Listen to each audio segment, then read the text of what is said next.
Oh, wait. Here we go. All right. Let's get into it. So, guys, you know the deal. We're back for another episode of the podcast, and the goal of this show, as always, is to help athletes learn how to train better, help athletes build their dream careers in their sport. Give me one quick second. I think my mic is messed up. All right, I think we got it. Having a little bit of technical difficulty, but I think we're back. I think we're good. So we're going to get into it. So today we're talking about how if you cannot train, you've gone too hard.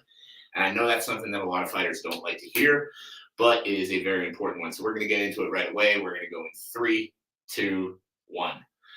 Welcome, everybody, to another episode of the Elite Development Podcast, the #1 show for athletes looking to gain an edge on their opponents and build their dream careers in sport. I'm your host, Kenny Dusseault, and today we're talking about how if you are too sore to train, you've gone too hard. Now, why are we getting into this? What does that actually mean when I say that? So first off, we're getting into this because a lot of athletes that I speak to, and I speak to a lot of athletes, have their focus in the wrong place. You know, athletes get into training and they think, I need to be the hardest worker in the room. I need to do more than everybody. After training, I need to stay. I need to do hours of extra work. And if I'm not crawling out of the gym, it means I haven't done enough. And plain and simple, this mentality is going to hurt you in the long run. Now, let me preface that because there are some people listening to this and I don't want you to think that I'm telling you not to work hard. Let me preface that by saying hard work is an absolutely crucially important piece of the puzzle. But when your mentality is all gas, no brakes, when your mentality is, I have to work harder than everybody, your focus is in the wrong place. So let me ask you, where does your focus actually need to be? If you're training for a fight, where does the focus actually need to be? It needs to be on succeeding the night of the actual competition. So it needs to be you being at your biggest, strongest, fastest, most explosive, and best conditioned on the night that it matters. Because you can have the greatest training camp in the world, but if you hurt yourself a week out from the fight and you can't perform, doesn't matter how great the training camp was, you still weren't able to perform. So your focus is in the wrong place. Now, how do we actually achieve this? So that mentality that so many of you guys are keeping, that focuses on, hardest worker in the room, all gas, no brakes, pushing harder than anybody, crawling out of the gym at the end, being the first one in and the last one out, all of these cliche hard work mantras that I hear, that's the mentality you need to take with every area of your life. Because if you truly want to succeed on the night of the fight every single time, it's about more than just hard work. Because ultimately, guys, can we all agree that is the goal for training? Your goal for training is not be the hardest worker. Your goal for training is not show how tough you are. Your goal for training is winning when you actually step into competition. And so in order to make that happen, hard work is extremely important, but it's one piece of the puzzle. Your focus needs to be on pushing yourself hard in training, but on recovering really well, on taking proper care of your nutrition, and putting equal focus onto lighter technical sessions where you're focused on things that you're actually improving, not just how hard you can grind before you drop. By focusing on all of these things together, what you're now going to do is you're going to put the best possible athlete into competition. Because you hear about this kind of stuff all the time. Guys, like one of my favorite examples is TJ Dillashaw, and I like to throw him under the bus a little bit because the dude cheated in a terrible way. And that one, like, show remorse or not, if you're taking EPO, you got bad intentions. And then to come out after that fight that he was caught cheating for, talk about how he got robbed, just made me lose that much more respect for him too. But the reason that I like to use this guy as an example is not because of the cheating and all that stuff. The reason I like to use this guy as an example is because when with that fight, when he came out after his fight against Aljamain Sterling, he popped his shoulder out about 30 seconds into the fight, and then they interviewed him after, and he said, the reason that I was injured was because my shoulder popped out 20 times during training camp, and I just kept training through it. Now, think about that. In his mind, he's going hard work over everything, all gas, no brakes, hard work, hard work, hard work, and just not worrying about the fact that his shoulder's dislocated. And what happened? 30 seconds into the fight, shoulder dislocates, out he goes. And the problem with that mentality is if he had taken days off or taken time to actually focus on just rehabbing his shoulder and not just being at 100% training all the way through it, and his shoulder got a little more time to rehab, chances are it's not at 100% because by the sounds of it, it was in pretty bad shape. But if he could have had that at 75 or 80% instead of at like 0, which is what it seemed like it was at, how much better of a result could he have gotten in the fight? Because if you've been doing this for any period of time, you're in shape. There's no athlete competing at a high level that's not in shape to go out and fight 3 to 5 rounds.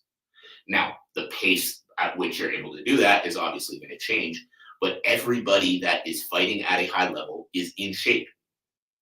So your focus doesn't need to just be get me into the best shape possible, because the chances are you're in pretty good shape already.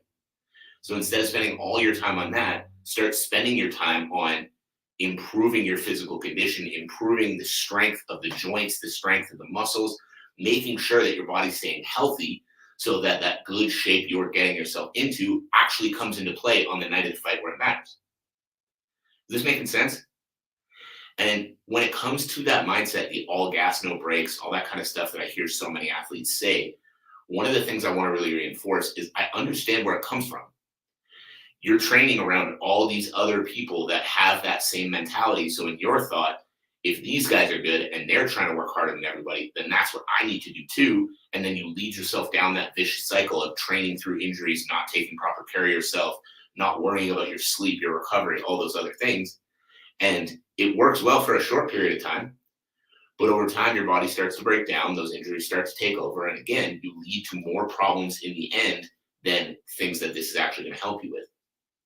So I understand where it comes from. And anytime guys want to take days off or, step back from training because of injuries or whatever it might be, so many people look at them as soft, or so many people look at them as, not tough enough, or, they don't have what it takes because they're actually trying to take care of themselves. And guys, plain and simple, this is the stupidest fucking thing you could ever think. If you have a dislocated shoulder and you take a week off of training to let it heal, you're not soft. You're a human being with a fucking brain that realizes that having 2 arms going to be pretty important when it comes to the night of the fight. Actually, on that note, I want to tell a story about an athlete of mine. I'm not going to name names, but this guy basically, he was dealing with an injury for a couple of weeks. It was always kind of minor. Like it would aggravate and then it'd be fine. And then it would aggravate again and then it'd be fine. And he came in to train one night and it had really just flared up pretty badly. So I had this conversation with him. I was like, dude, I know you don't want to take time off. I know you don't want to be out of the gym because you're worried about, losing ground. You're worried about, falling behind everybody. But think about it this way. If you keep training through this injury and it keeps getting worse, how good are those training sessions going to be? Yeah, you showed up. Yeah, you were tough. Yeah, you're a warrior, blah, blah, blah. But how good are you actually going to be able to progress when you're dealing with this injury all the time and you're not able to throw your left hand? And he's like, well, yeah, I get your point. And I was like, okay, so what you should do is take a week, just 7 days, no training, don't use the arm that's injured, and see how it feels. After a little bit of convincing, I finally got him to do it. And he was telling me through the week, he's like, man, I felt like a pussy. I felt soft. I felt like, I needed to be in there working. And I'm like, well, how does the arm feel now? He's like, well, shit, it feels way better. It still wasn't quite there. So he ended up taking 2 weeks. But by the end of 2 weeks, he was able to be back in training at 100% because he didn't worry about, a teammate thinking he wasn't tough or anything like that. And he worried about being at 100% because that's what actually fucking matters. And of course, when he went back and he talked to his coaches were like, oh yeah, that makes total sense that you wouldn't have been here when you were dealing with that. So good on you for taking the time off. And now let's get back to work and let's get crushing it. So it's like a lot of the time when you worry about other people's perceptions of oh, he took a day off while he was hurt. Most of the time, they're smart enough to understand that when you're hurt, you should take a day off. So the big reason I wanted to touch on that story, and the big thing I want you guys to take away from it, is instead of grinding through these injuries and instead of, pushing yourself to the point of exhaustion every day and not being able to train properly, you need to give yourself the time you actually need to recover. And by simply giving yourself the time you need to recover, what's going to happen is you're going to be able to train at 100% faster. And in turn, even though you took a little bit of time off, you're going to be able to get more out of your training and in turn, put a better version of you back in the competition anyway. And the final piece I wanted to touch on with that is a philosophy that I follow with my athletes at all time. Because one of the things I see a lot of athletes do with the mentality that we've been talking about here is they throw strength and conditioning work into their week, but they do it every single day, or they just do way too much within any one of those sessions.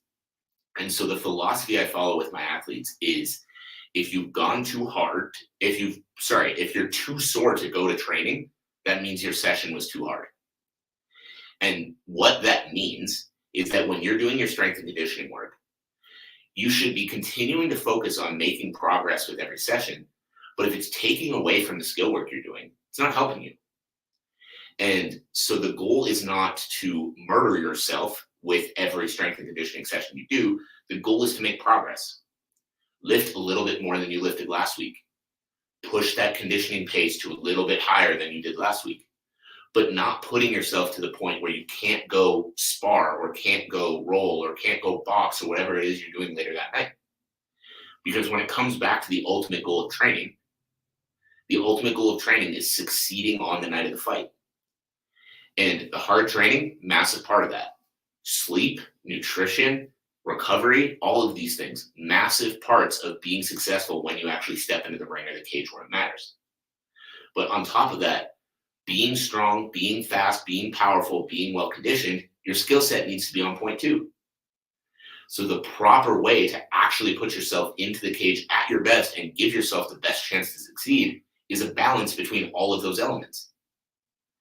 And so if you're training so hard that you're not improving technically, you're taking away from one of those elements.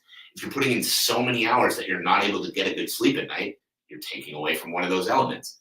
If you're not putting concentrated time into your nutrition, you're taking away from one of those elements. So remember, and I think the final point that I want to really reinforce, remember that the goal is to succeed on the night of the fight, not to do more reps than your opponent, not to push yourself that extra 5 rounds compared to your training partner. The goal is to succeed on the night of the fight. Stop worrying about what your teammates are doing. Stop worrying about what your opponents are doing. Stop worrying about everything other than how do I put myself in the best position to succeed on fight night when it matters. In the final little story I'm going to tell about that, I had an athlete, this was back last year, and the guy started training with me about 6 weeks out from his fight. And, the first 4 weeks of training, we're making a lot of progress. We're improving. Things are going well. And then about 10 to maybe 12 days out, he messages me and he was like, dude, I'm just feeling really worn out, really beat down. And I'm wondering, should I do my session? Should I do my session today or should I take today off just to, give myself an extra recovery day? And without hesitation, I said, take the day off, give yourself the recovery day. And, we went back and forth, but he was like, but I don't want to miss a session this close to a fight. And I was like, man, this is your body giving you a sign. It's like, if you're so beat up that you do not want to train and you're wondering, is this going to be a bad idea if I go train?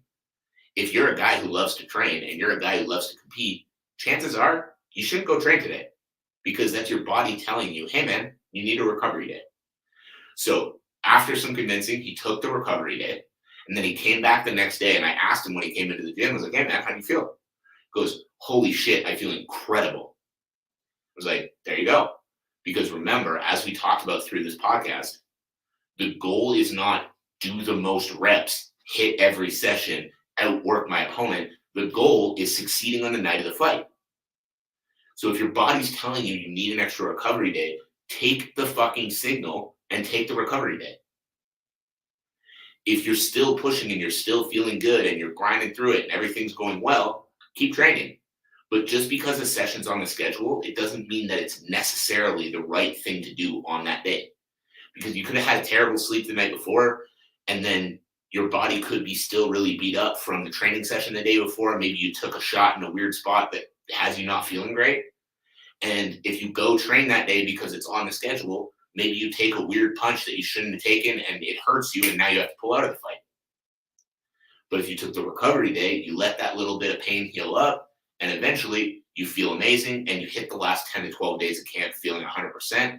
And then you go out and, in this guy's case, win by early second round stoppage against an up and coming undefeated prospect. So, guys, I hope you got some value from that. I really hope that it's changing your perspective about training, because yes, you have to work hard. Yes, you have to push yourself. But all these other areas that we talked about on the show today are so massively important and so massively overlooked by so many people. So I hope that helped. I hope you guys got some value. If you did, I'd love to know what it is. Make sure to drop me a comment if you're here live, or send me a message across any of my social media platforms. The info on how to do that will be in the show notes below. And as always, I appreciate you all. Hope you have a fantastic rest of your day, and I'll catch you on the next episode.